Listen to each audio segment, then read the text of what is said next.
knowing his teammates do have the pressure. It's going to allow him to heal just a little bit. It's Rhyme just getting a good shot. Buyuridu doing the same thing. Veno's being forced back, but the numbers are just way too much for them to handle. Biko gets the last laugh on the Buyuridu. If it had been anyone else, might have been a little bit more worried there for Venom, but we knew he still had Flixie and Biko to back him up, no problem. Only 52 HP remains though for Medium, and whether or not Flixie, Venom, Biko decides to stick around, they might realize there's a third party that could easily roll on over, but they found the eliminations they needed to, so now they can just look to cut off Anon in the process. Yeah. They got that same feeling that you did. Somebody might be pushing over. The fight might have taken way too long, drawn a lot of attention, and yes, it actually has.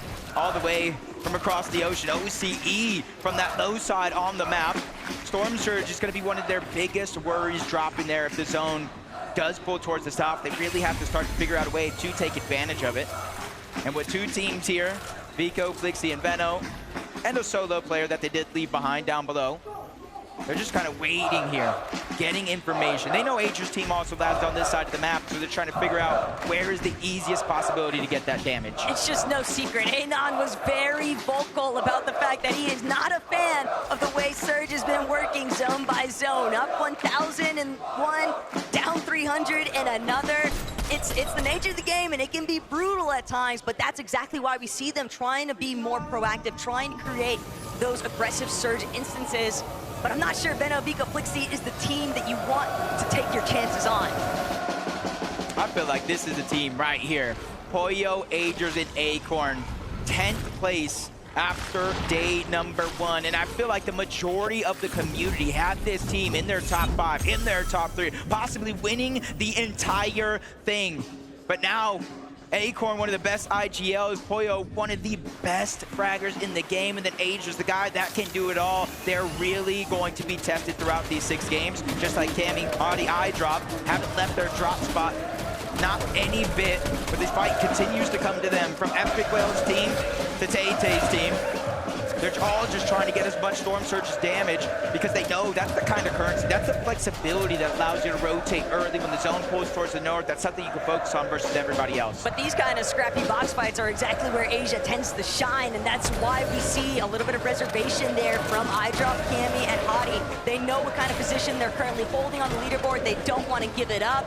Poyo, Agers, and Acorn, though, they just continue to take advantage of all the objectives surrounding them, even if they have to make some earlier rotates. We saw how difficult their day 1 started out, but by the end of it, we started to see that little bit of a bounce back factor, Jacob, and now with the whole night to actually hit the VODs, I'm so certain that Acorn has definitely cooked up something.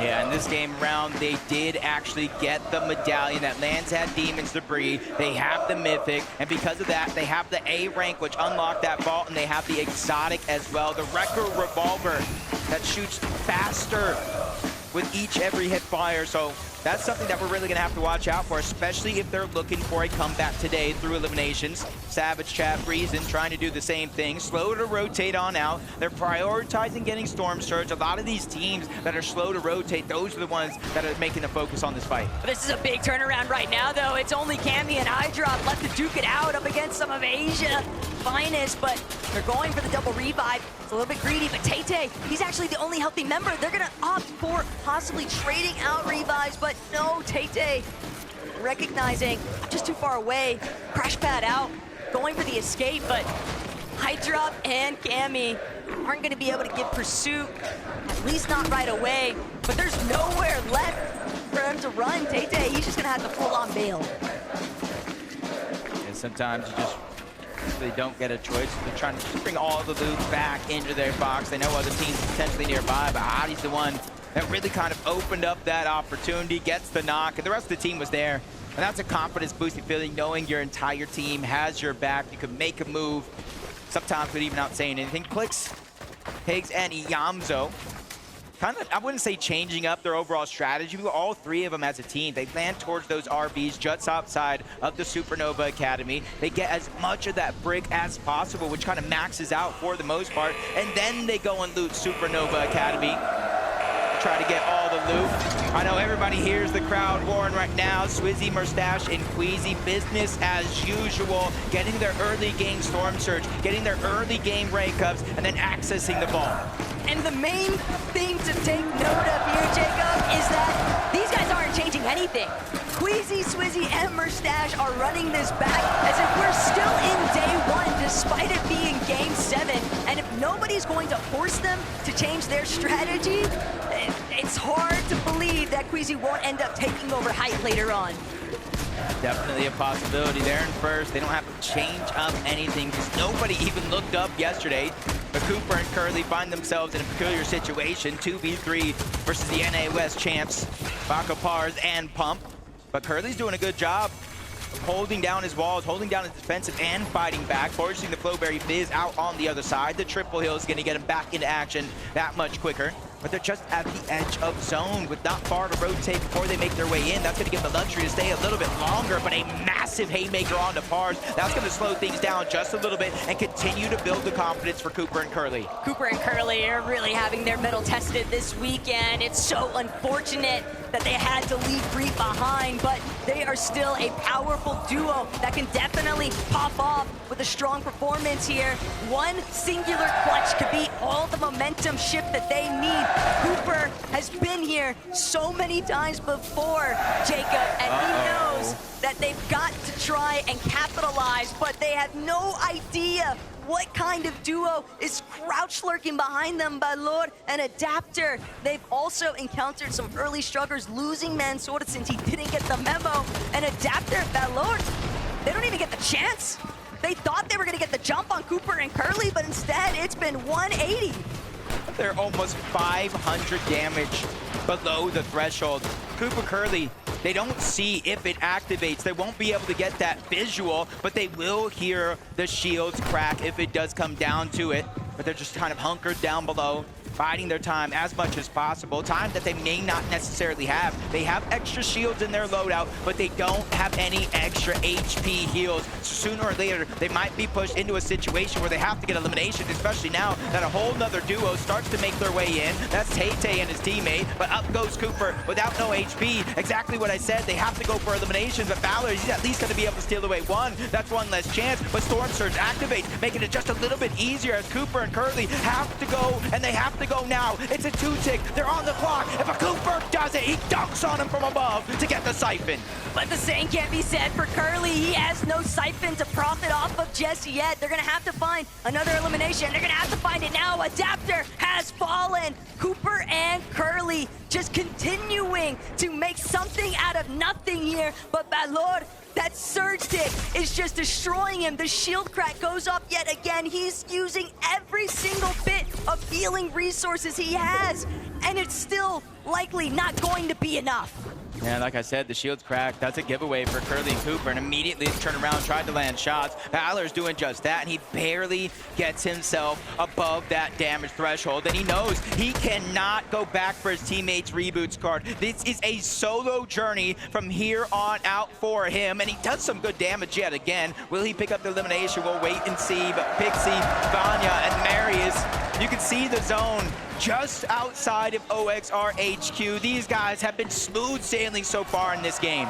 Marius and Pixie being the top 2 players for shotgun damage and moving zone says enough, Jacob. These guys have been getting fraggy, and they plan to continue their streak, especially with all the company that's starting to dogpile around them. Saw in the distance, Baka, and I believe Pars both going down, looking to get cleaned up by Chap, Savage, and Reason. 410 damage above the threshold. Slap dab in the middle of the zone as well. Cold, Ritual, and Peterbot. I was talking to them before today.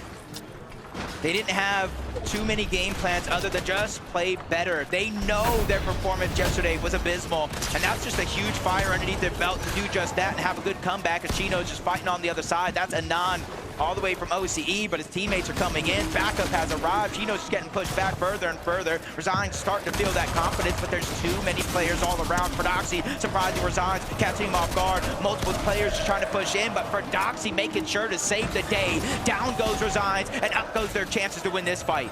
Just look at the way that Fortnite and Chino played this box fight, though. So many separate angles opened up at once. Resign's HP just disappeared. Fortnite and Chino still looking to try and hold things down too here, Jacob. They're fully aware of the fact that they've done enough to at least push Oshi back temporarily, but that's not to say that it has had the same effect on the Polish counterparts directly next to where they're located. They do have that extra med kit down below, just in case. Alex, they're trying to come back for revenge. Chino's gonna be the first one to go down. Well-placed shot by Alex. He had all the power behind that one, forcing Fortnite to try to back up and get the revive. The audio visual is coming out. Fortnite trying to reposition. He has to let the cone go. He has to let his teammate go down. That one's quickly cleaned up, but that doesn't mean he has to stop fighting back. With 2 versus 1 in this situation, and him being slightly on the edge of zone, if not out, he has to start getting information that is vital to his success. And even one more team going down, he'll start to get placement points on top. Problem as a solo, though, is that there's only so many directions you can look at once, and overhead, Swizzy, Merstash, Queasy, they're already starting to break through. You saw that first knock take place right now for Swizzy, and he's still after another Ritual and Peterbot. They don't even realize they're being shot from underneath, but it's actually Sphinx who's taking down Peterbot in this lobby. Shadow from behind, never sees it coming. Swizzy's got that elimination, and Muzz trying to save his teammate's life, but can the double revive actually come to fruition with Swizzy applying so much pressure? Yeah, multiple players, and he has that exotic, which is so much damage, just tearing through those builds. But you can see as Sony uses zone, hold on over, they kind of brought themselves back. Probably Queasy making the call. We have to start to rotate. This zone is vital for our success. If we can get high ground here, that could be our 4th game win.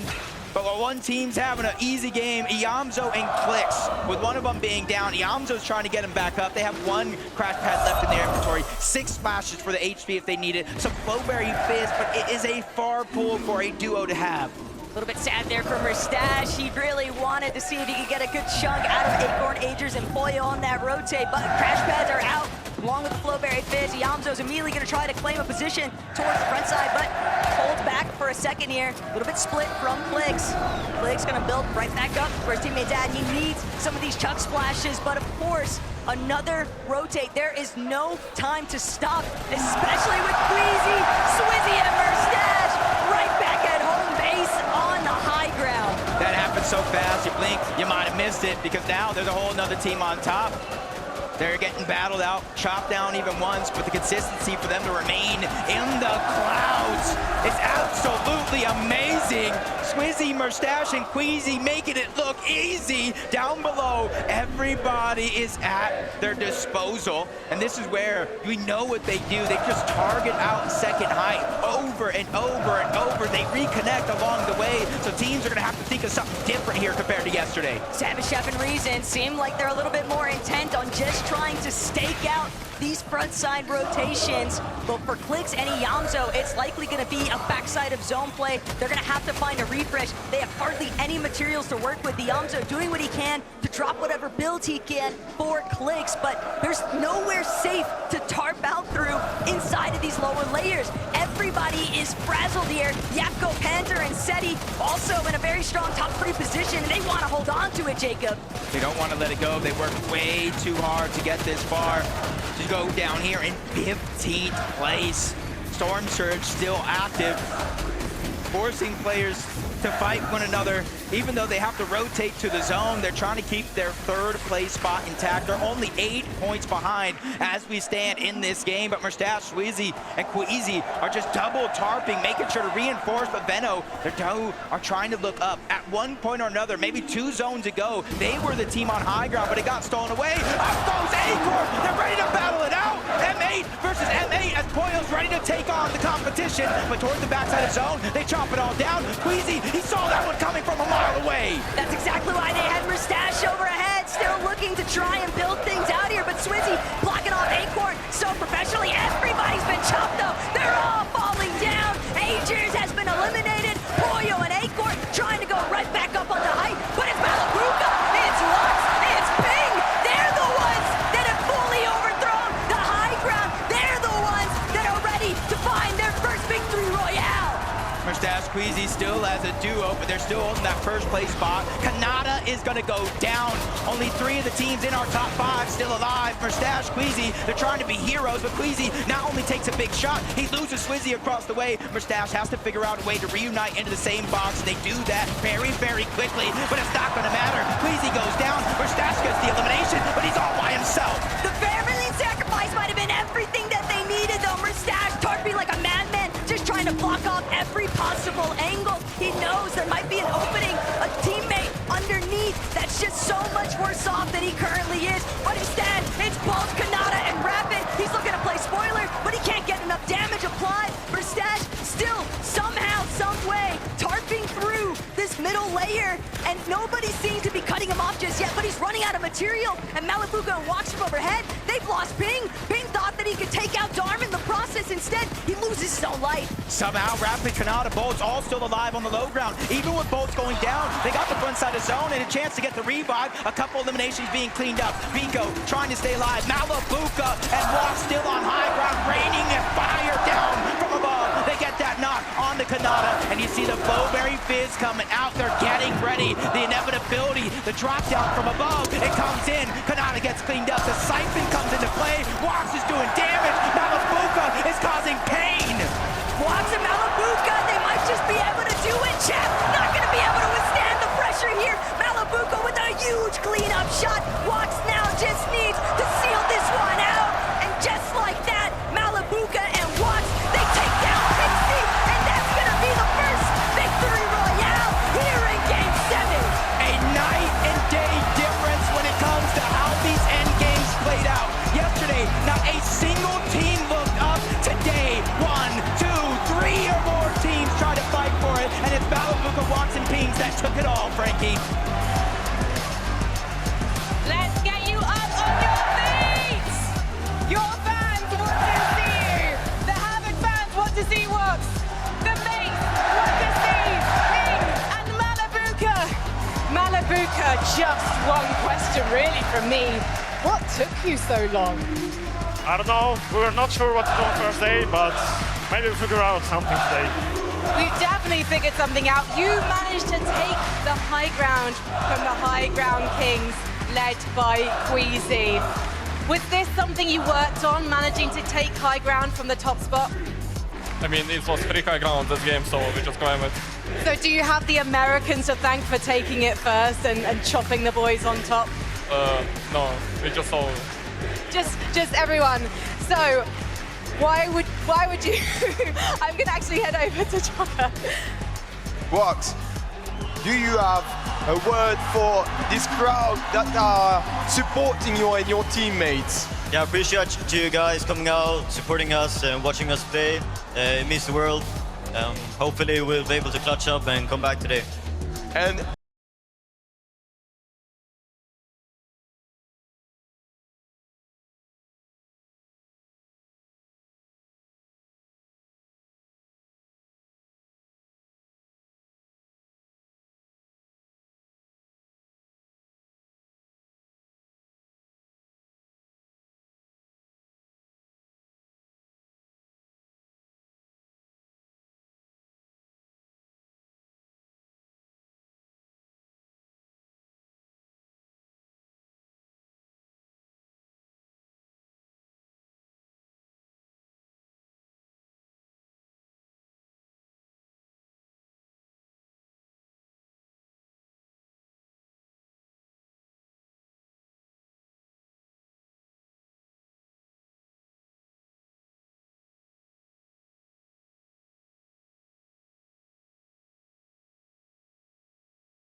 What is going on, everybody? Welcome back to the Fortnite Global Championship. This is day number 2, Game 7, the first of the day. Malibuca Ping Walks get a victory royale. They take away high ground from Queasy. We've only seen some attempt that incredible task so many times, but in game number 1 of the day, to start things off, Malibuca sends it? I can't believe it is even possible, right? We talked about how secure we thought Queasy was as soon as he was able to get up on the high ground. I can't lie, though, Minnie, it kind of felt like it was the team effort, right? Multiple teams kind of going for it. At the end of the day, though, Malibuca Walks and Ping, they were the ones that waited for the exact right moment, and oh my gosh, man, Malibuca got to the high ground. He quickly was like, nah, I don't want to be up here. I want to get in the mix. I know I need these eliminations to soar up the leaderboard. Yeah, what was crucial about this height take, of course, we saw Queasy on right at the beginning of that end game. Then we saw Acorn's team going up to try and take it. They actually were successful in that height take. The crucial thing that actually ended up allowing Malibuca to take height was that zone pulled back. That 10th zone pulled back over all of the old builds that Queasy's team ended up making. And then, of course, it allowed Malibuca to save all those materials that they would have expended by extending out. They could then use that to then take height. So really well played endgame from these guys. More of the same needed. I think they made a few adjustments early game as well because things were going a little bit wrong for them at the beginning of the game yesterday. And this is what they can do when they make it to endgame. So insane, man. I love that we're starting to attack high ground, right? Like, we know high ground wins games, in some cases wins tournaments, and now as you turn attention to those standings, look at this. This lead is not what it once was, right? Now we're starting to close up. We're trying to say, Queasy, hold on a minute. Let's not get crazy here. 570 points. Oh, man. I mean, look, we still got a lot to do if we're hoping to catch Queasy. Yeah, I mean, you know, you're talking about it. The lead isn't what it once was, but it, like, barely moved. I'm pretty sure. 170 points, still very, very comfortable for them. And this is kind of what Minnie was talking about as we were watching the game, because he was like, yeah, I mean, you know, they're down. Still potential for Mustache to go ahead and solo clutch, but this is kind of the exact game they need. They don't need to soar ahead. They just kind of need to pick up enough points to kind of fend off the competition. Yeah, this is technically their worst game of the weekend, right? I think they got a 7th in this game, but still, I know. Oh no, we'll wrap it up. But still, it's still a good game. They made it to endgame. They took height. They did what they know how to do. Again, unfortunate, as I mentioned at the beginning of the show, day 2, people are going to go for height, so things are going to look a lot different. Maybe that's now an adjustment to their play style. They might need to think, oh, maybe we need to go down, play mid-ground a little bit more, but it's not bad for them. They're still getting points. They're still clutching when it matters. The result won't show it, but I just cannot believe how quick and decisive this team can like switch strategy on a dime. We saw them on the higher ground, right? Acorn's trio, they crash padded up. They were instantly fighting for it. And I swear, it was within literally like 4 or 5 seconds, the entire trio of Queasy's was shooting up and trying to break out Acorn's trio to prevent them from actually securing the hideout. It was literally instant. So good, and that's what makes Queasy such a great IGL. He has those things on lock, whether it's to try and retake height, whether it's to actually then drop down and try and take a different position. As long as you're all doing the same thing, that's what's most important. When you get teams that are trying to split, one's going up, 2 going down, it doesn't work. Queasy's got that team really, really well prepped, understanding it's my call, whether we go up, whether we go down, they're on the same page. And I kind of talked about it, right? They defended it. They defended against the take from Acorn. Unfortunately, Malibuca's trio just way too aware of what was going up on the higher ground. They kind of joined in on the fight and were like, hey, listen, you guys can keep fighting, we'll take the height. That is crazy. We have a listen in from that last game. Let's see how things were going for Queasy. Watch out high, things left and right now. Wait, take it, maybe, take it. I'm on the... I have it, 100. I have it. Coming. I'm up. I'm connecting. Yeah, I think. You need to I'm not gonna... I'm gonna jump now. If you have time, chop now. Chop. I'm coming back. I'm dead, I think. You got chopped again, fine. I'm good. Can you come to me? One die, two high. Okay. I'm up. Did you guys get the I'm saying you can save me, no? Nice. Can you save me? I got drop your way. Calm down. I'm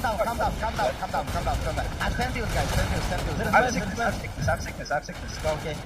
Go. I'm dead. You good? Can you? I don't care. I'm 5 times food. I'm charging. Yeah. That's true. Get it. Go up on it. Wow. Crazy stuff there. Hope you guys at home could hear it, because I sure couldn't. This crowd is going crazy. They stand behind Queasy, okay? They know who they want to champion. They know who they want to win. Man, oh man, but for the trio, right, to be in this kind of situation, I love those adaptations. I'm almost curious, right?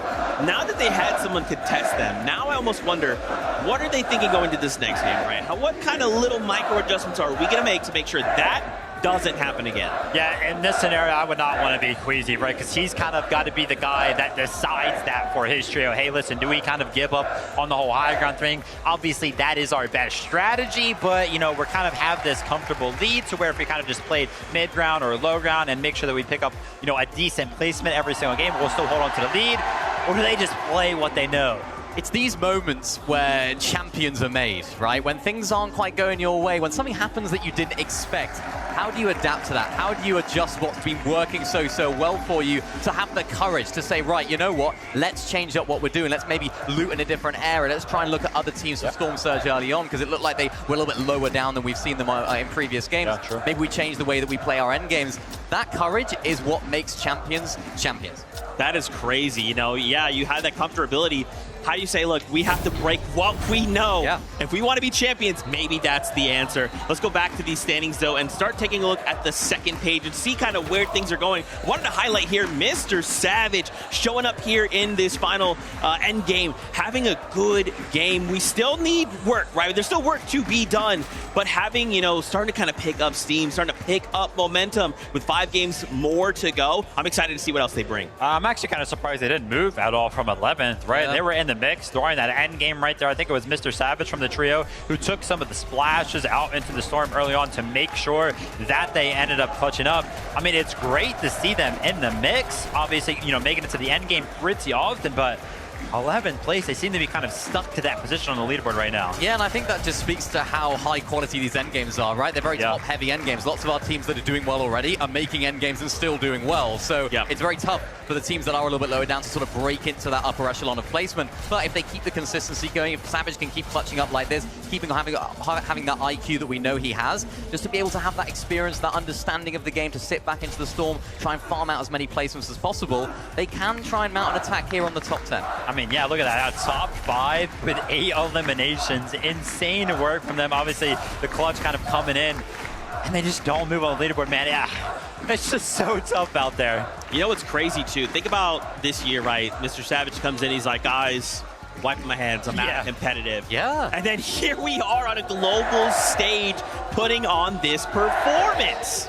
I'm interested to see whether this can sort of reignite that sort of love that he has for the game, right? The grind factor that he has, his burning passion, desire to want to win an FNCS, because I really hope it does. I think this is a great opportunity for him. You know, they're not doing bad. They're in 11th place. They just came off the back of a really good game. They have the firepower. We've seen them performing very well in the end game as well. Maybe this is a sort of a beam of hope, if you like, for him for going forward. And we want to see him. Everyone in EU, we all love him. We were all very sad when he announced that he was retiring, but very happy when he came back. And now he's here.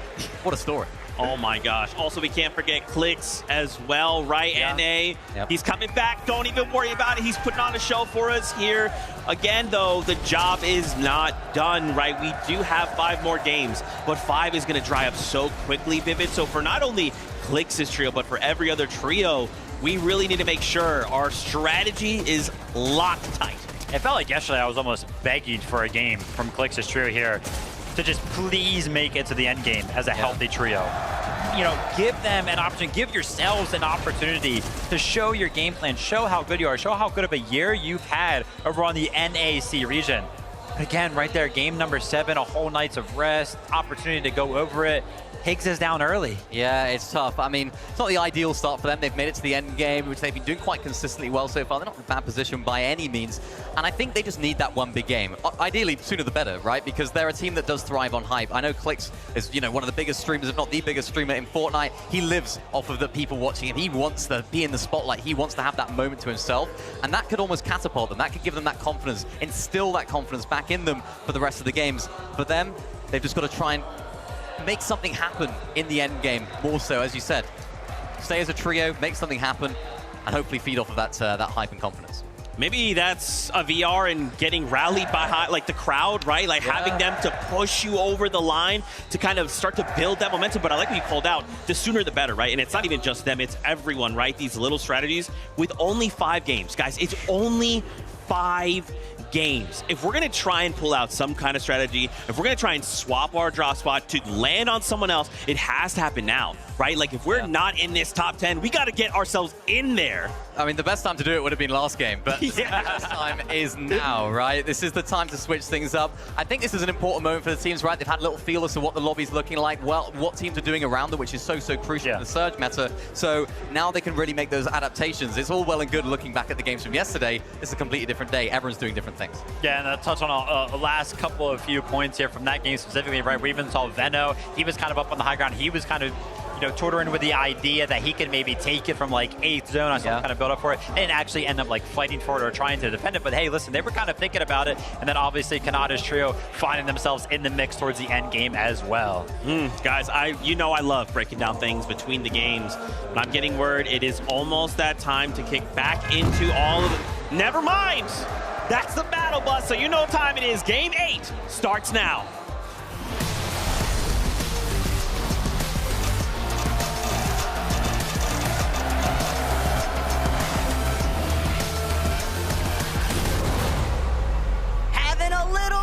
Too much fun with it, but you know there's so much fun to go around. We just couldn't keep it all to ourselves, Jacob.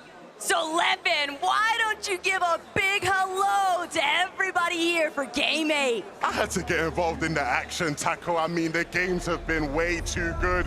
I couldn't watch for too long. I just wanted to jump in for at least the one game, if you'll have me. I'll have you, bro. We could be here for the rest of the day. We could just put a day 3 tomorrow, and we can just cast all those games. But Levin, this fight, one that's been going all weekend long. It's been relentless. Prodoxy's trio have had the better of them of late, but can they do it again? We know both teams can do incredibly well when they survive off spawn, but the surviving part is the hardest. And that's the real issue here, Levin, because Tyson, Chicho, Atris is the most split that we've ever seen both of these teams drop, but we know exactly what comes next. If they're not quick with these eliminations, if they don't clear this out fast enough, somebody else is bound to roll on over. That one looked a bit different. We're used to seeing these guys get to scrapping straight away. Both teams getting some time to loot up.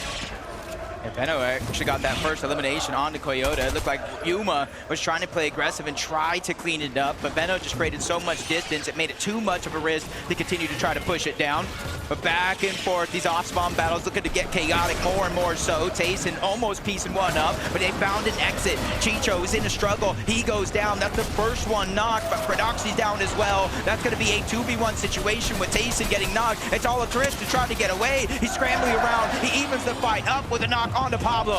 But the damage has already been done. Gino's just not healthy enough to stick around. He can't even attempt to play for that revive onto Pablo. And this is why these off-spawn battles between these two teams have been happening so quickly. Both teams are aware that once they take a second too long, this trio is going to roll on in and make it a nightmare. Again, Chino able to get away, and maybe his trio still has hope in this game, but not the start either teams would have wanted that. And they're still gonna have to revisit some other method to reestablish all of that lost surge from those full eliminations. But Chino, still, bit of a mastermind play there. He knew the fail was the perfect moment. This is it right now. Uncontested yet again, but the biggest difference from that last game to every other game before, there's more and more players looking up. There's more and more teams ready to contest it.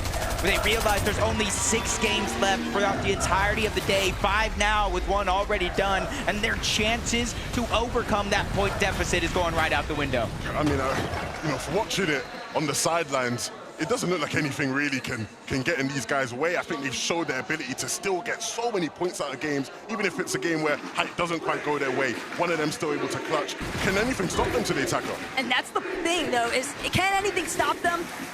Not necessarily, but can anything catch up to them? There's nothing scarier, in my mind, than a wounded animal, and that's exactly the position that Peterbot Cold and Ritual have been in after yesterday. But Gabzetta, Way, Scarpa, they picked up exactly what they they needed to. Gino's not going to have that opportunity to try and play hero. Uh-oh, the third parties, maybe in this case, going to be a fourth party overall. They're trying to move in. Braids, Visuals, and a Minish. They realize with 105 points, that's not nearly enough, or at least not close to what they thought they'd have. So they're now just going on the hunt. Eliminations, 4 points each. They look at Gabzetta, they look at Way and Scarpa. That's 12 possible points. One less team in their path, and a chance to try to at least steal away some of this loot and XP.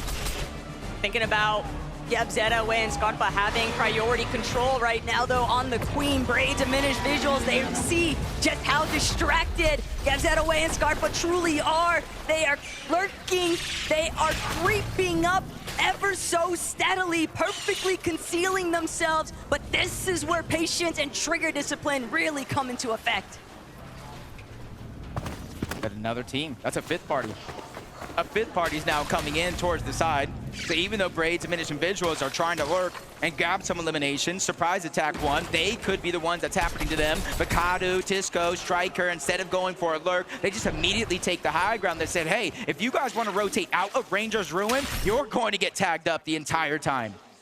I still have no idea about Aminish's team just waiting in the wings. When that opportunity opens up, they will be ready to take it. But which team is going to play their hand first? Who will make that first move and knock the domino over? Just in a little bit of a stare down currently. Kadu, Tisco, Striker.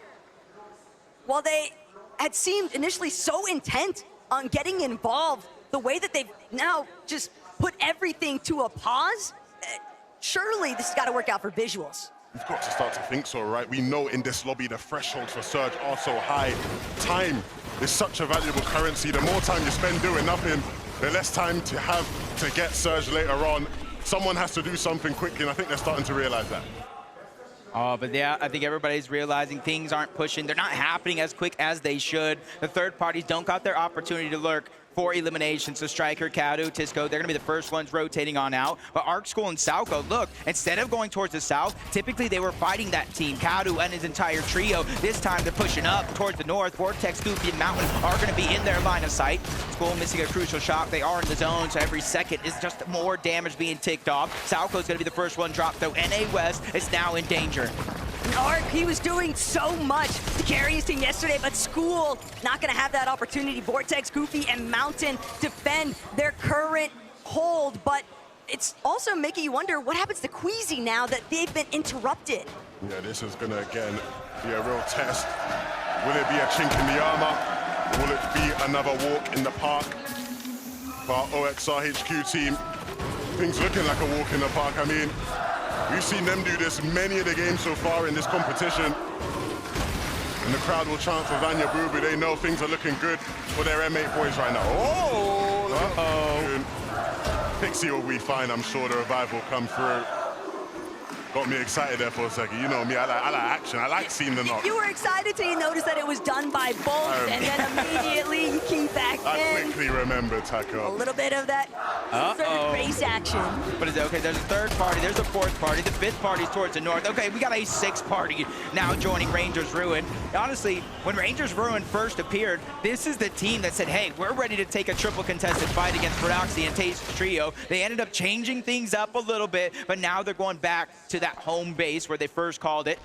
And now they're just trying to get damage onto anybody, and this might be a good plan for a team like Cold, Peterbot, and Ritual that had struggles throughout the first 6 games on day one. They're trying to figure out the formula for success here. It's about the struggles. It's more that they've just been homeless. There's nowhere on the map that they've been able to establish themselves, but the crash pad from overhead, getting the jump onto Scarpa, that is a big opening factor here for Peterbot, Ritual, and Cold.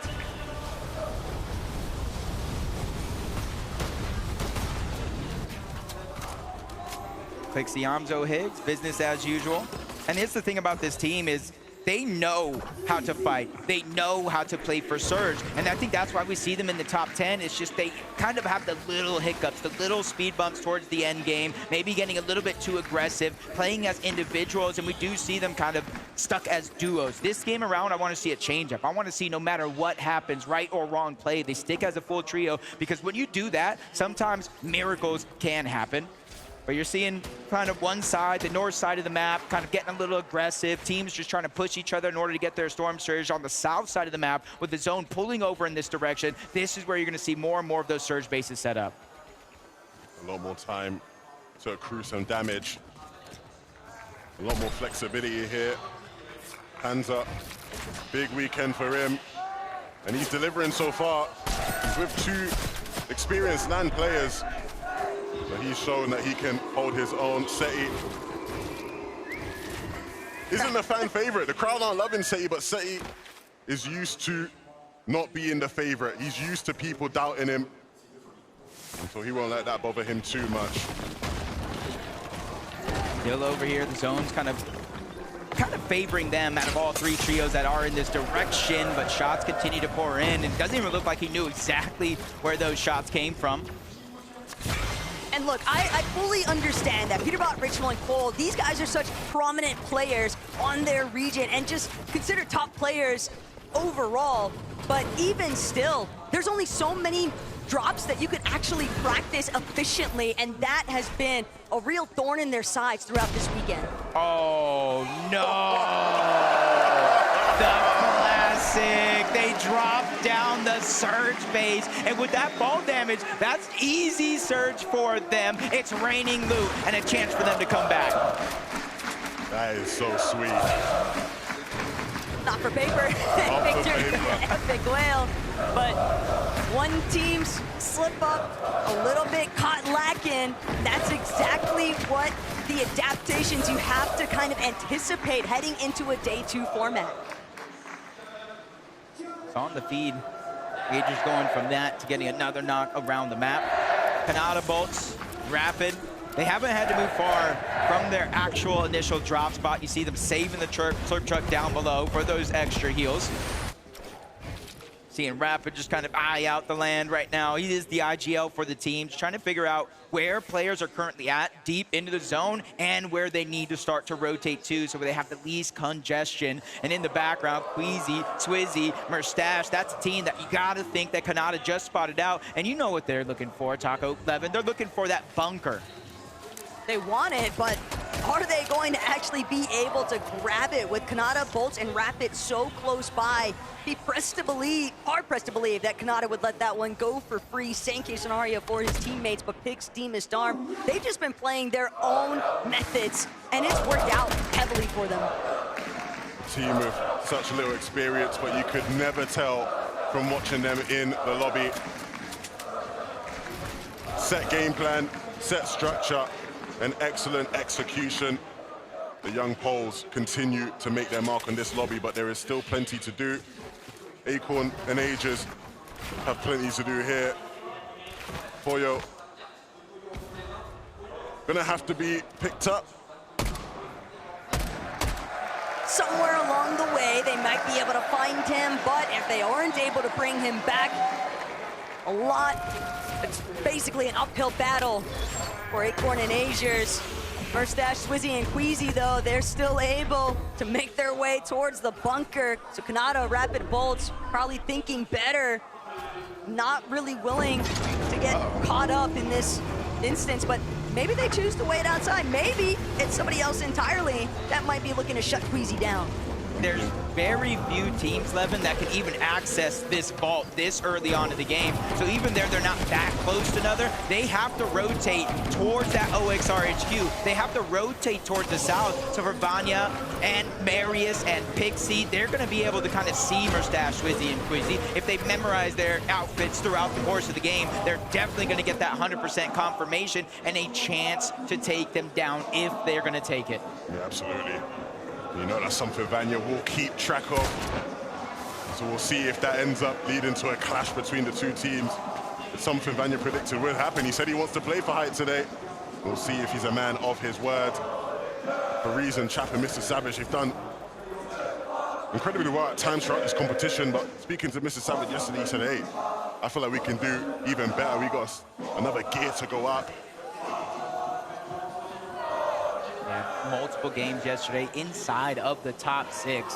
Can you imagine going from, hey, I'm done with Fortnite, to a chance to win even more money, continue to build your legacy? And for someone like Chap, he's a youngin'.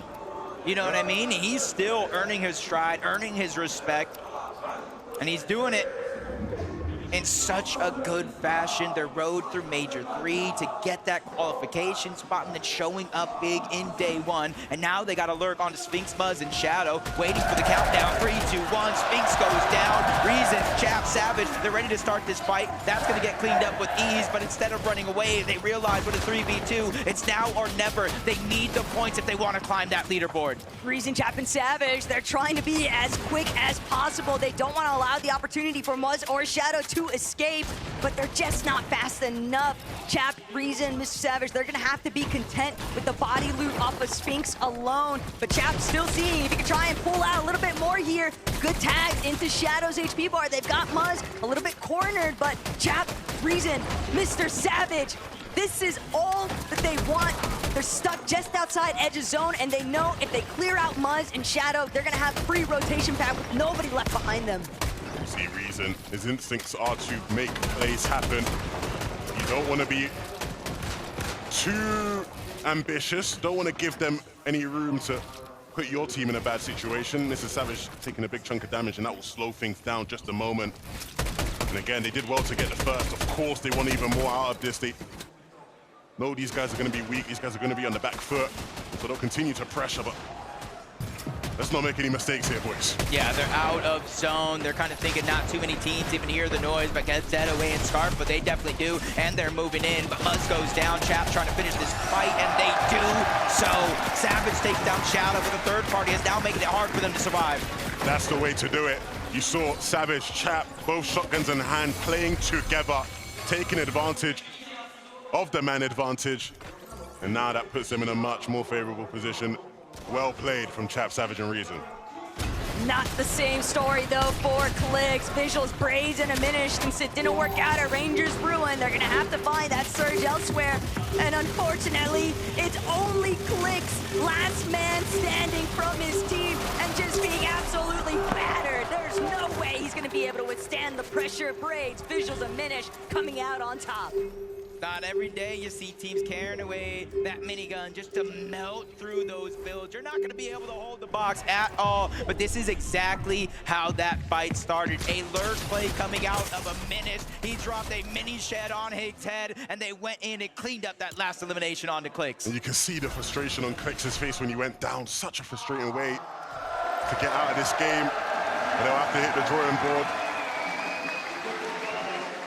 Malabuko walks being all it takes is a quick pan over, and M8 is going to send a surging roar through this arena. That has got to be such an amazing feeling, but saw a glimpse of Mustache just now, and this could be trouble brewing for both of these teams. Yeah, and you know, Taco, you'll know better than anyone else commentating over this trio this year. They're so good when it comes to momentum. They pick up that first win, they keep things rolling. This game will be a big sign of whether or not these guys are really here to play in this competition, whether it was a one-hit wonder.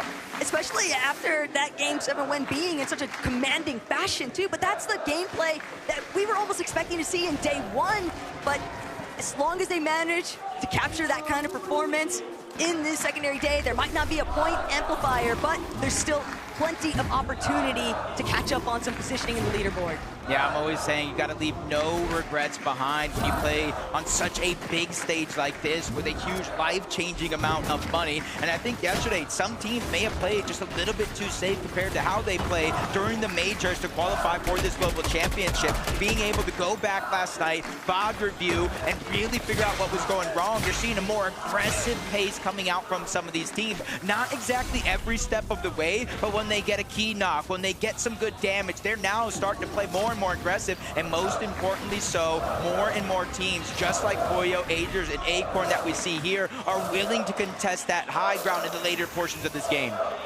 Gentlemates will certainly be happy to see Poyo back up and in the running, but you have to wonder, Levin, what does their surge actually look like? They seemed a bit desperate there, trying to find some additional surge trades with Agers, Acorn, and Poyo, but it's the backdrop pressure. iDrop catching Acorn completely off guard, but there's such a direct path that they have to take into zone. They can't sit outside any longer, and it's just making them too prone to being picked off in the process. Yeah, this is going to be a tough game to fight your way back into. So many of our teams here just set up so well. Everything looking incredibly cozy for Dimash and Pix right now.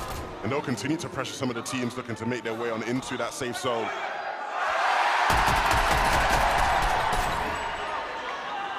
Just gotta let it sit and appreciate it after all. But Pollo, Genomates, they can hear everything surrounding them. But Pollo, he's gonna look to try and close in on the surge base. Again, desperation factoring in, heavily 500 below. They've got to get damage online. They've got to do it ASAP before they find themselves being taken out of this lobby entirely. Pollo, Agers scrambling, but it's not enough. They can't stand tall. Cammy, Hottie, and iDrop now benefiting exclusively from those siphon materials.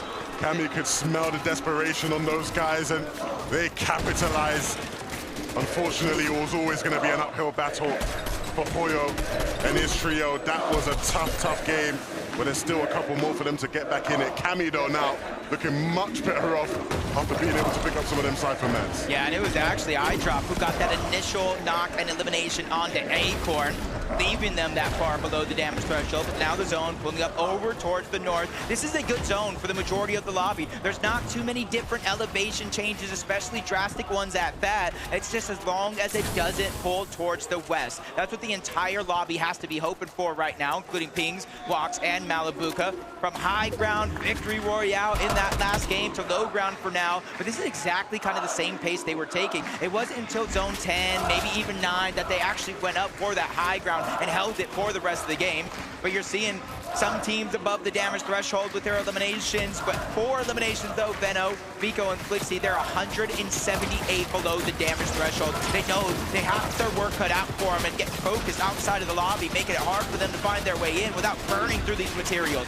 They've at least got an ample amount of mats though, so they're not too pressed just yet, but they're gonna have to start to kick things into overdrive because Vico, Flixie, Veno, they're still sitting underneath that damage threshold. They've got Oceana directly next to them. This is the first fight they can find. This is the first fight they're gonna take, and Anon immediately beamed, thrown back. That's all the damage that they needed, just barely pushing them above the threshold line. Those are the fights that they strive for. Those are the fights that they are so effective in. We've seen it all year long. They'll find themselves in tough situations like that and create their way out of it. 511 damage here. Kanata, Bolts, and Rapid. They had a fantastic game number 1. Unfortunately, they weren't able to pick up that VR, like Kanata said, to start the day, but they're here again with another opportunity with Rapid and Bolts by his side. His IGL, his Fragger, that's a lot of confidence that's continuing to brew in that trio. Same here for Pixstorm and Deem. As I said, underdogs to top dogs. Levin, this team is probably one of the biggest surprises in EU, right? Yeah, these guys have been phenomenal. We've highlighted it so much. But this is another example of a game where they're playing at their own pace. Excellent timings. I know when we've spoken to Coach Sven, he's always talked about the preparation of these guys being so important. They understand how to play this lobby. And again, this looks like a game where we will probably see them in that top 5, top 4 towards the end. Pixivania and Marius, they want this. They're starting to get a little bit of posturing now. 8th zone. They're ready to maybe try and make that approach towards holding height, but it's still very early.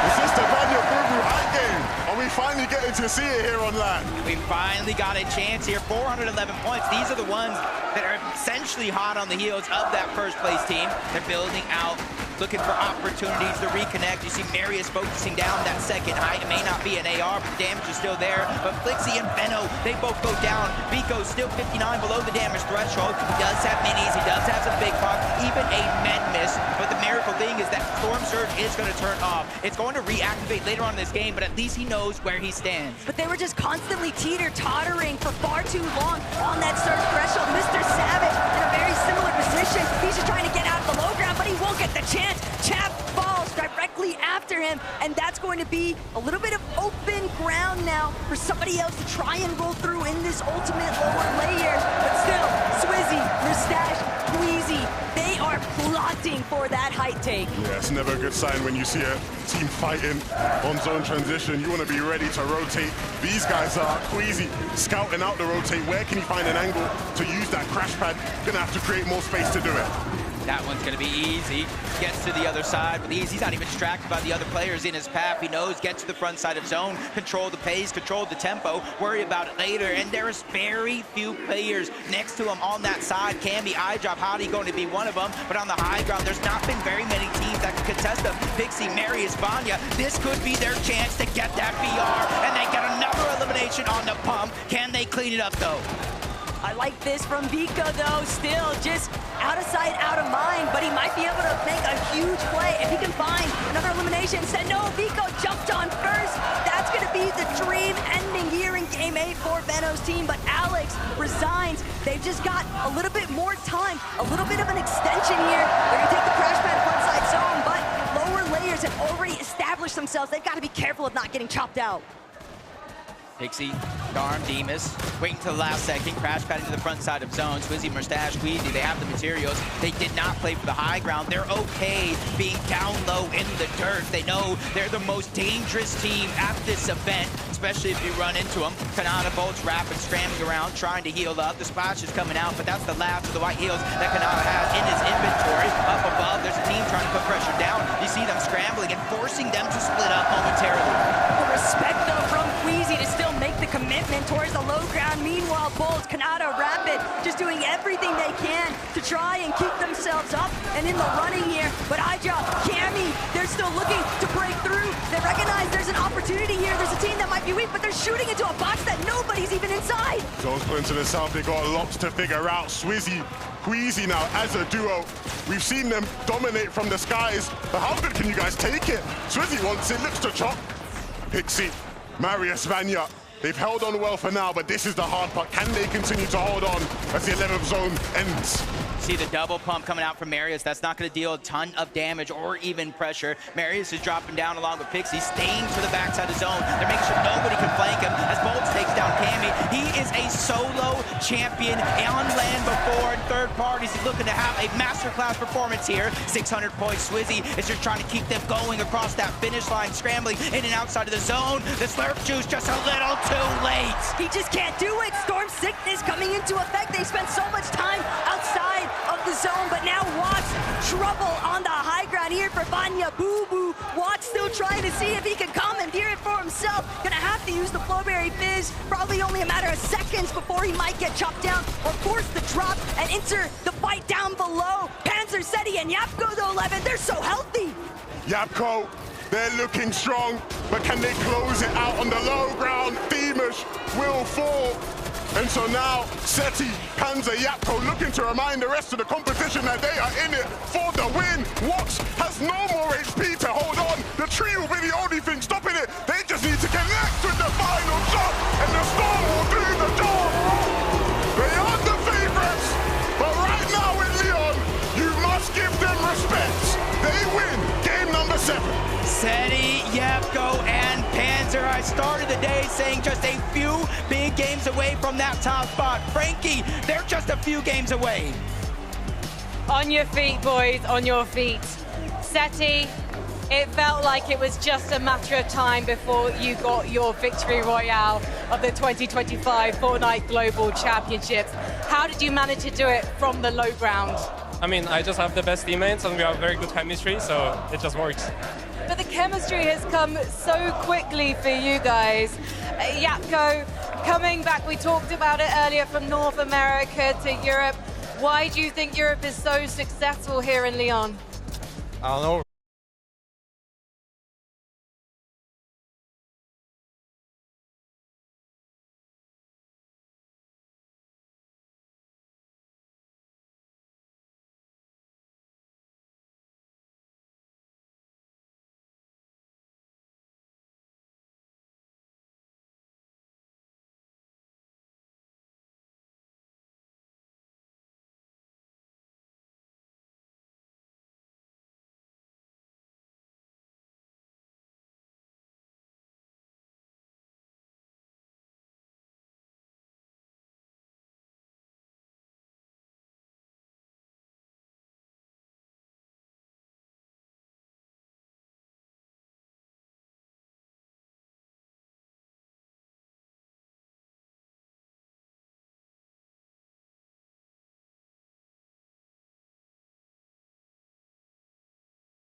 Welcome back to the Fortnite Global Championship. Oh man, we've seen it.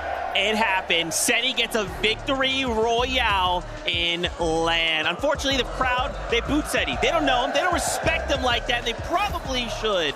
But still, for Seti and his trio, this is big, right? This is momentum, Kelly. I mean, this is huge. And honestly, I think all three of these players deserve all the respect. Panzer coming in here, never being in a LAN position, and now coming out on top. But really what I want to talk about, Levin, watching this team, Zone 9, dead side rotate. Look at the congested side on the western side of that zone. Everyone was over there, and they just kind of snuck by on that dead side. And when you see a dead side rotation, that's usually earlier on in the game. But they did it Zone 9, and they did it so cleanly, and they kind of avoided all the other aggression on the low ground, which allowed them to make it to the end game. And I mean, those are the type of rotations that, you know, Seti has been synonymous with in his career, right? He's always been able to execute those, especially in late game scenarios. I think the big thing with this team is, again, they had such a strong start yesterday.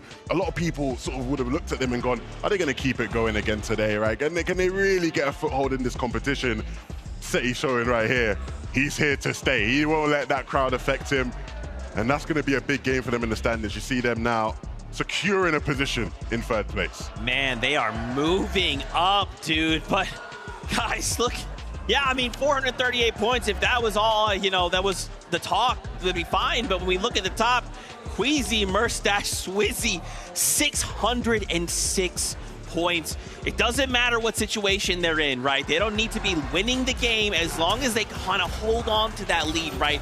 Keep buffering that as long as possible. Kelly, eventually that game is going to show up, and they're going to win that game, and then that's it. GG, everybody else. It's just so hard to really do anything to this trio when you look at their early and mid game and just how solid of a strategy they have. Obviously, the early game is just clean for them. They have no issues rotating into that bunker, making sure that they're getting those heals and that metal. They're able to take these early engagements, and they just use their metal builds because they know in the bunker they're going to be able to replenish all of that, and even in a surplus, and then they rotate over. This was the first time, though, that I really saw them kind of controlling the front low ground of zone. And even in that position, when they didn't have what they needed for high ground, you see them. They're still picking up. They're still looking at high ground, potentially as a duo to steal it. Nothing can slow this duo down. I mean, look, they're always going to give it a scout. You know, you always got to give it a look. And I mean, look, think about it. If they're not up there, they've got to be thinking whoever's up there is not as good as us, right? We're the best. So if we're not up there, maybe there's a chance for us. I mean, look, these guys, again, we've just been banging on about how good they are, but they continue to show us how dynamic they are as a trio. That's right, man. I want to take a look at more of these standings. Whoop! Just kidding. You heard it. Game is ready. We're jumping back into all of the action. Let's go.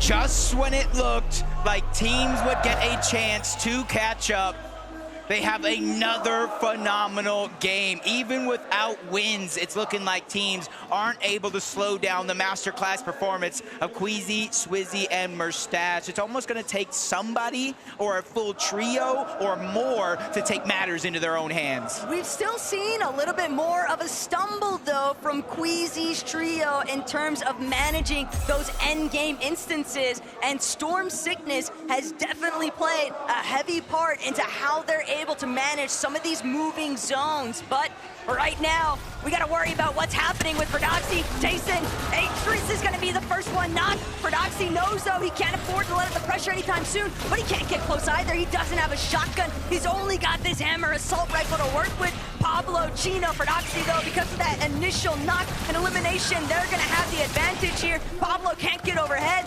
Jason and Chicho are scrambling. Chicho with an excellent shot, delivering straight damage towards Pablo, but it's only Jason left to try and fend for himself, and the swarm is coming after him. Everything crumbling at his feet. 3v1 situation.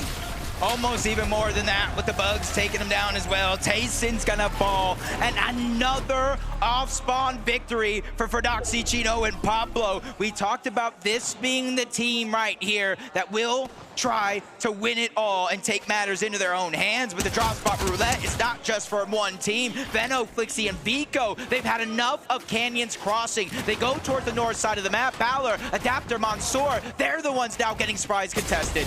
The issue for Benno, Vico, and Flixie as they find that last elimination onto Valor is that they know it's just not worth dealing with the delays of being contested at Canyons Crossing. They'd rather stake their bets elsewhere.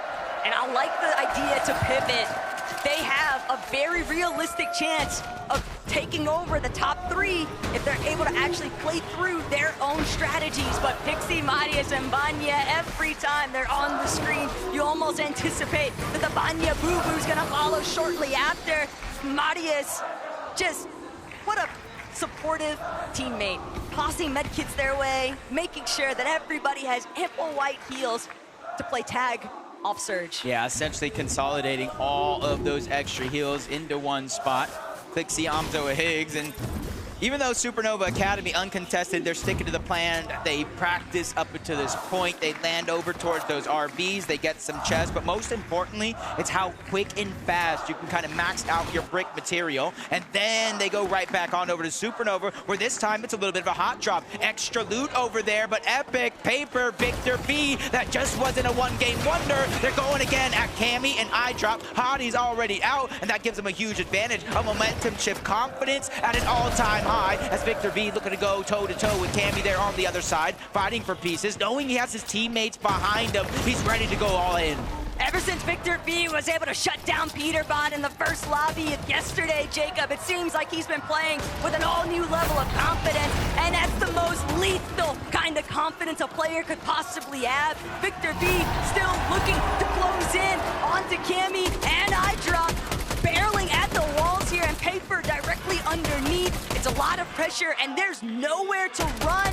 That is until Pump possibly decides to enter the exchange directly overhead. Victor V closes off the back wall, though, but he's scrambling. The fragger is down. It's all up to Epic Whale and Paper to recover this. The aggressive nature coming out of Pump. He's the one that locks in and gets a lot of the damage and eliminations. He was the one that won Major 3, forcing that spot to roll down to Victor V, Epic, and Paper, but at least 2 of them are still alive. The IGL, the 6-time FNCS champion, and with iDrop, Hottie, and Cammy rotating out of this, they have a chance here. It might not be a massive one, but a chance to survive, get Victor V back into the game. But you can see on the minimap, the zone is kind of telling. It might kind of center up this game instead of leaning one side to the next, but it's all about that north or south pole where these teams are going to have to rotate quicker than ever. Different scenes for Chino, for Doxy, and Pablo.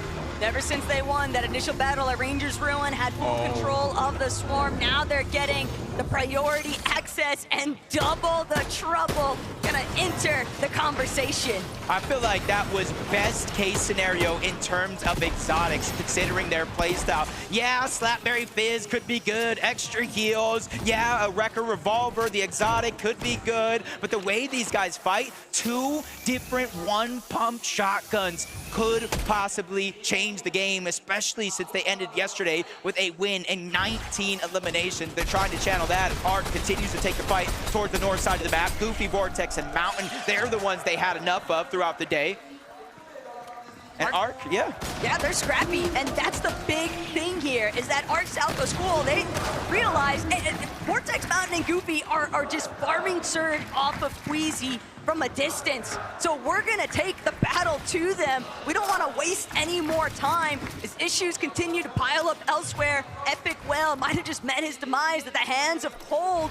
So tells me that Peterbot, Cold, and Ritual, they're still on the move. They're still looking at third party, any instances they can get their hands on. But Southco, Art School, first they've got to deal with Oceania.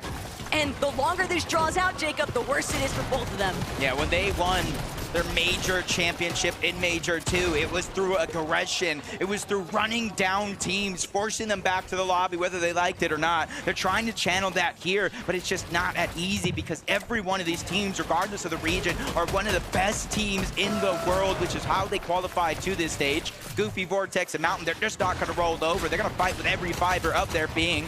The Vortex takes a good shot. Shield goes out the window. Arc continues the pressure on that other side. Salco's there to back him up. Goofy just kind of gets tricked a little bit. Damage continues to pour in. Salco and Arc are feeling more and more confident with each second passes in this fight. But Arc might have bit off just a little bit more than he can chew. 40 HP or left is all he has left. A little bit of over-aggression possibly spilling through there from Arc, and that's going to give Mountain, Goofy, and Vortex much more priority inside of the box fight, but teams are continuing to collapse around the map. Vico, Veno, Flixie also looking to establish a little bit of a surge strategy. It comes as no real surprise that some teams are still looking to just trade knocks from their surge-based positions, but again, when teams are caught up in these close encounters, they don't have any other choice but to fight their way through, and that's exactly what School, Arc, and Southco are looking for, but they need to have commitment. Vortex, Mountain, and Goofy just continue to delay. It is a worst-case scenario for both of these teams. From the off-spawn fight, taking down Tayson, they're now putting their aggression on the Agers, Acorn, and Pollo. They got that first elimination already on the IGL, leaving Agers and Pollo on the back foot. And it's not only that team they have to worry about. If you look at the minimap, the north, the south, even the east has third-party potential written all over it. Pollo's taking a lot of that pressure, and this is exactly what I warned you about. When you have that one-pump potential, they're immediately going to put it to use. Down goes Pollo. Doxy, Pablo, and Chino are looking to take over Game 9. It's less about the one-pump potential for me, Jacob. It's more if you see Doxy, Pablo, and Chino win that off-spawn as quickly as they did, you never know where they're going to come from. These guys are experts at executing the roam strategy and finding their surge through sheer elimination firepower, and Agers left to pull back the Demon's debris, but this is like starting from square one. Two builds, we can see a little bit of where things went south here, checking back in with Doxy, finding that initial knock, leading into the elimination onto Pollo. It's just disastrous right now for Acorn. Not just them, though. No Savage, he was knocked. Chaps are trying to get back into it, but he's going to fall as well. Him and Reason just go down to Snowy and Sod. Ryu, he was eliminated early on, but they have to watch out. The third party's now looking to crash. They know, they heard it. That's Reed Cooper and Curly trying to make up for lost time. They were able to get the revive off, but saw just a sliver of HP, looking for survival. The launch pad comes out, so they have to abandon ship. Cooper sees it into the sky. This is his only chance. They cannot let him survive because they need the points, they need the surge, and they're going to grab it all. Curly and Cooper, just the perfect tag team to nail those players. The moment that they try to escape, third parties are just so vicious, and it's crazy to think, Jacob, at how much action has really taken place inside of the Storm. Oh no, I saw what happened in the feed, but now we get to see it here. Flixie down. Vico's trying to fight back. He gets the elimination onto Tay-Tay. Rido's essentially going to be by himself, and you see him lurking around. Veno just runs into the brick wall. Rido is there. Oh my God! Back to back! I'm speechless! I can't believe we just witnessed that! Veno and Vico have Raito in their sights, and yet, somehow, some way, they're the ones that are sitting, waiting for the battle bus to take off in the next lobby. Iyamzo, Clicks, and Higgs, drawing us back into Supernova Academy. But Jacob, this is preposterous, what is taking place. I feel like all three majors was kind of like leaning towards one thing. A lot of these towers, the surge, the trading shots, but when you come to the global championship and things don't work out, you have to adapt, and you're really seeing a lot of these teams adapting at its finest. Marius, Vanya, Pixie from the OXR HQ. This is exactly what you were talking about, consolidating the heals early on in the game, 3 med kits in the inventory, extra med miss. So now, even though they have to rotate on out, they're as healthy as can be. The Flowberry Fizz and that launch pad means they can cover almost 1,000 meters across the map before they have to land. It's all about just trying to stay out of that render distance. They don't want to be scouted out as they're soaring in off these rotations, but Pix, Darm, Demas just continue to impress. You would never believe that this is their first ever LAN experience. They have played with so much confidence throughout the entirety of this weekend. It almost feels inevitable before they find their victory royale. See, Darm clutched 60 points as a solo, the most of any other player. Taco, we have 8-time champions. We have 7-time champions. We have 6-time champions. We have some of the best players in the world, but it's Darm, the new kid on the block, that's really putting on a show here for his team. If they can continue this pressure, you know, I think that something can happen here when the score is over at the end of the day. Only time will tell. Non-Resign and Alex, they haven't moved away from their drop spot 2 yet. The zone has kind of helped them out, but now they're going to get a farther pull than they've ever faced so far. And the only big question, seeing nobody else really around them, is how much surge do they have?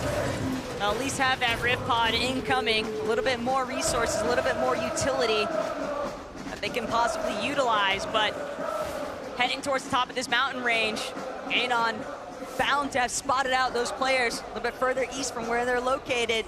So you have to anticipate that there's going to be a team possibly looking to set up a crouch sneak play. You can never be too careful. You got to check every single corner in day 2. Kanata Rapid Bolts rotating on over, trying to get as close to the center of the zone as possible, give themselves a little bit of elevation to work with, not too much. They don't want to be kind of the focus of the lobby overall. Seti, Yapko, Panzer, same thing for them. They already got their mountaintop.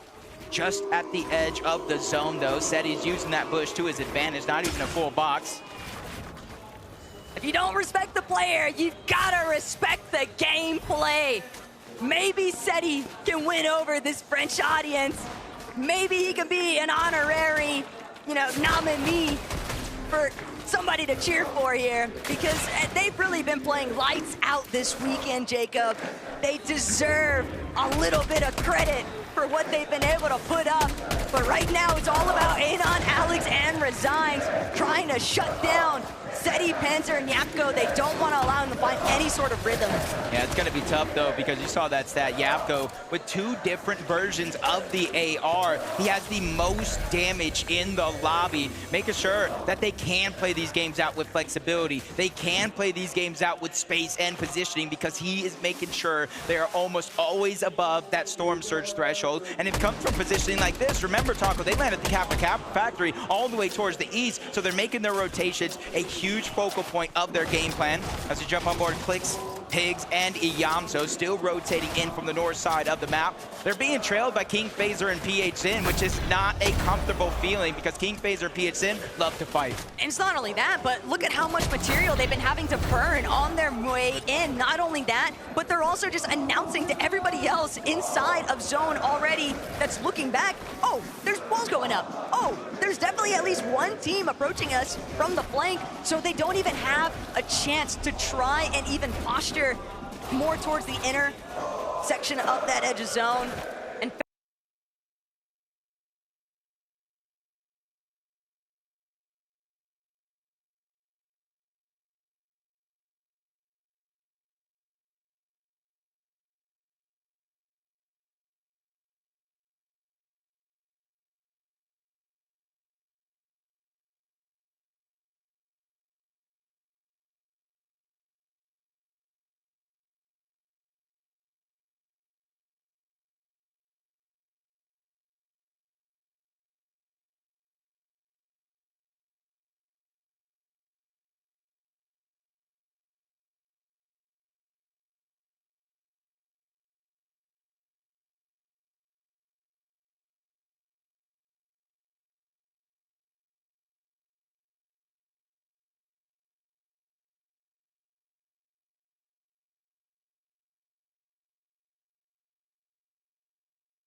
through me.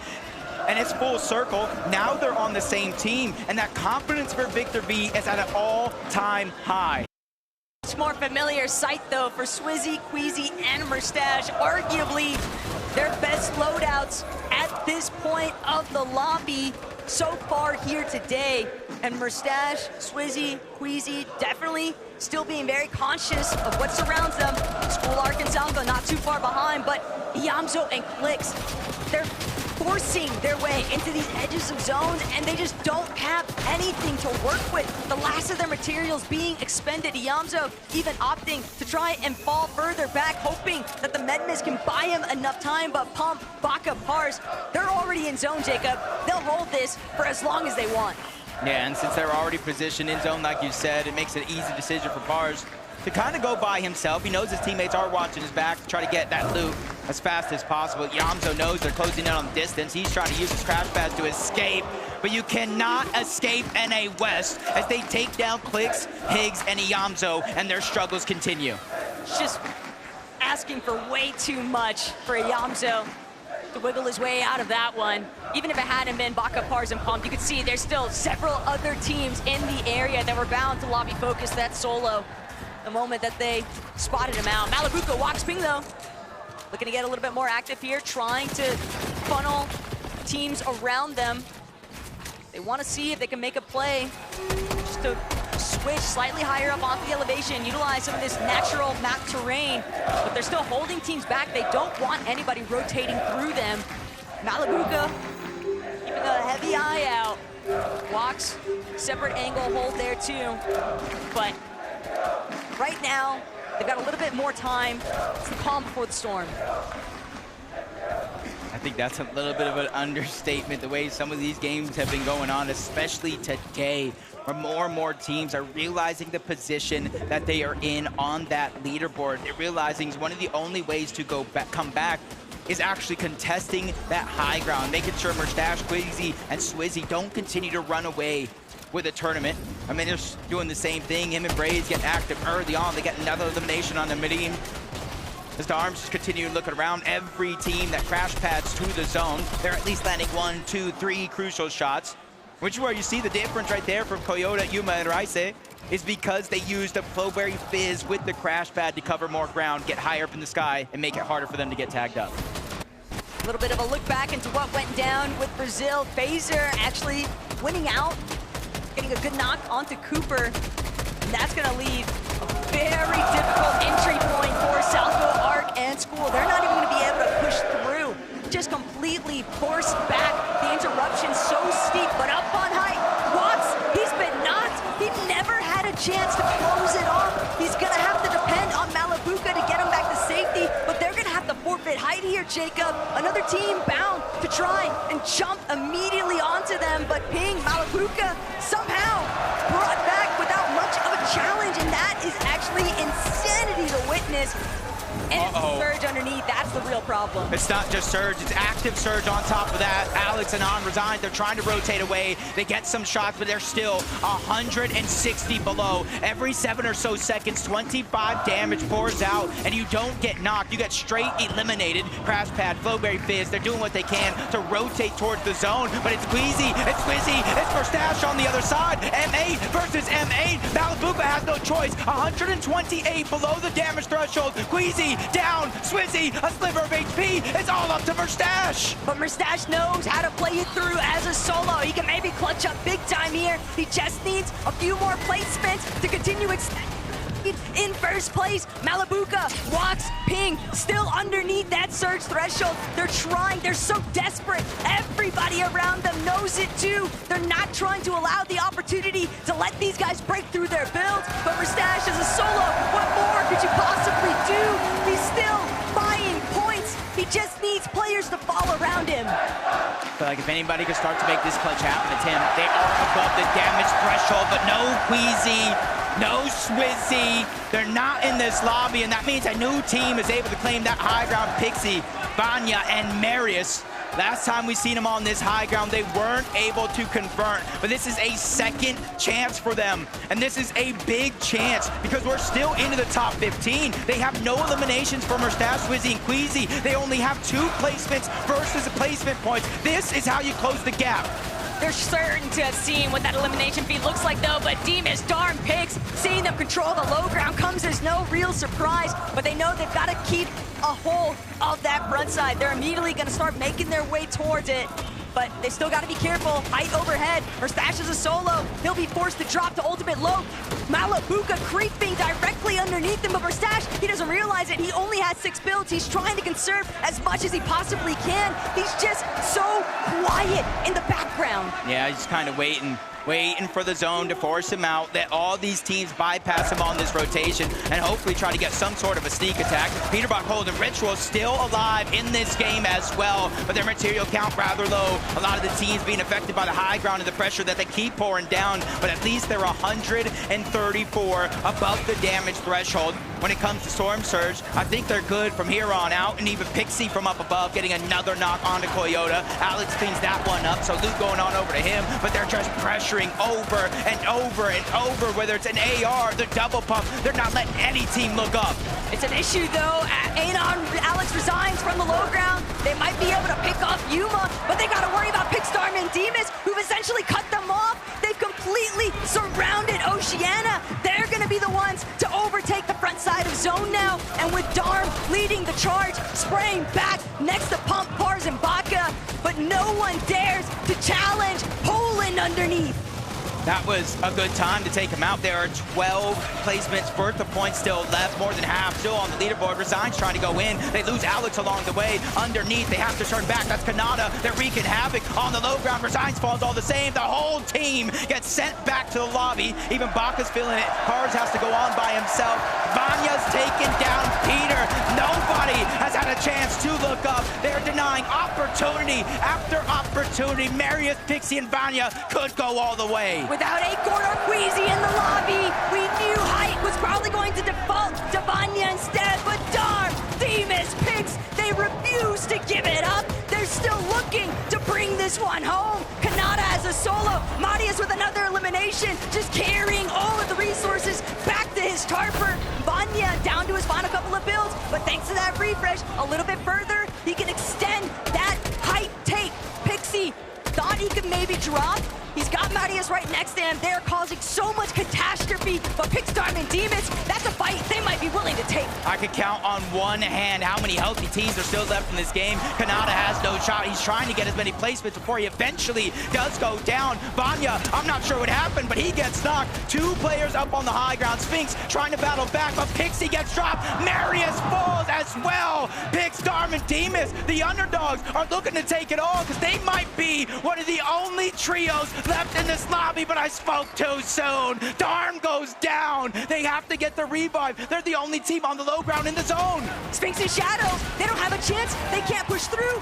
They know they need to find a way to break open, but Darm, that's a big shot. That's all that they needed. Phaser, last man standing on Height. Pig still trying to see where's this last player. He's looking to chop out Phaser. Whether or not Phaser can even drop, does he have the Flowberry Fizz? Will he fall before he gets the chance? He was hoping somebody else would deal with Poland, but Pix and Demas, this is it. Posta raining through. Pix, Demas, and Darm bring it home. From underdogs to top dogs. And with Queasy, Swizzy, and Mustache going down early, that shoots them straight up that leaderboard. They look like they have been here for years. Frankie, we need to know their secret. I don't know what their secret is, but I have to say, all year in Europe, we've been looking at Pix, Darm, and Demas. This trio that seemingly came out of nowhere and have been impressing us ever since. I mean, this has been just an incredible event for you so far, Dom. Yeah, it was incredible, to be honest. Like, I mean, Southwest Globals, when we played this good, it's crazy. And tell me how you've worked on your game through the year, because when we first saw you competing in Major 1 as a trio, you were so aggressive, and now You know how to not over-aggress. You know how to play the game right through to its end. What have you learned along the way? I mean, we worked with our coach Sven, so like we learned a lot and what to do and what to not do. But he's taught you very well. I have a huge question, but just before, je crois que Avoc a beaucoup de fans ici, faites du bruit! Vix, you have a lot of fans there. Do you have a word for them? I love you all. Thank you for support. Merci beaucoup pour le soutien, ils vous adorent. Faites encore du bruit pour leur trio. Demas, playing in majors online is one thing, but how do you manage to achieve this success on LAN? We played the game actually like the best we can, like, and we just won it. Do you think you can go even further and do the back-to-back? I'm sorry? Do you think you can win the next game too? We see in 20 minutes, no? We will see. You're going to have a bit of a break and a well-deserved one.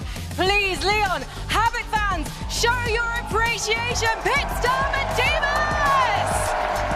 We have to take a bit of a break, but don't go anywhere, because in a few minutes, we're going to assess what we've seen so far.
kind of talked about this earlier ago, but the fact that we haven't seen them have that game yet today, right? Today it's kind of just, hey, let's just kind of hold on, let's just stay the course, let's just make sure we're kind of trying to min-max as much as we can with what we have. But Kelly, I feel like that game is coming, right? It's so funny because, you know, we're like, oh, this day, it's not going that well for them, but they're still making it to every single end game. And even when Murstache was down as a solo player, he was playing so smart, making sure that he was staying in the back of zone, making sure that he was staying in the mid ground to not deal with all that aggression going on in the low ground. Even when things aren't going well for them, they're still playing so smart. I agree. I think this is going to be an interesting sort of finish for them. Yesterday, I sort of described a lot of their games as looking very easy, right? It felt like they were playing an easy game. Didn't look like there was much challenge at all. Today, the games look tough. Like, it looks like they're playing at the Global Championships now, right? And we'll see how they adjust to that. I don't necessarily even think that we will see a game like yesterday from them, but like Kelly highlighted, they're still having good games, good enough games to keep your lead if you can stay as a trio. Yeah, it's almost like, obviously, this is us being, me specifically, being hypercritical, right? Again, we watched 3 games, 3 VRs back to back, and I'm being like, I want that again, but it's like, no, you guys are right. They're having great games. I just want to see another Victory Royale. You know we're going to come back to them. It's Kanata, it's Rapid, it's Bolt moving up. And again, if we just look from like 4th up to 2nd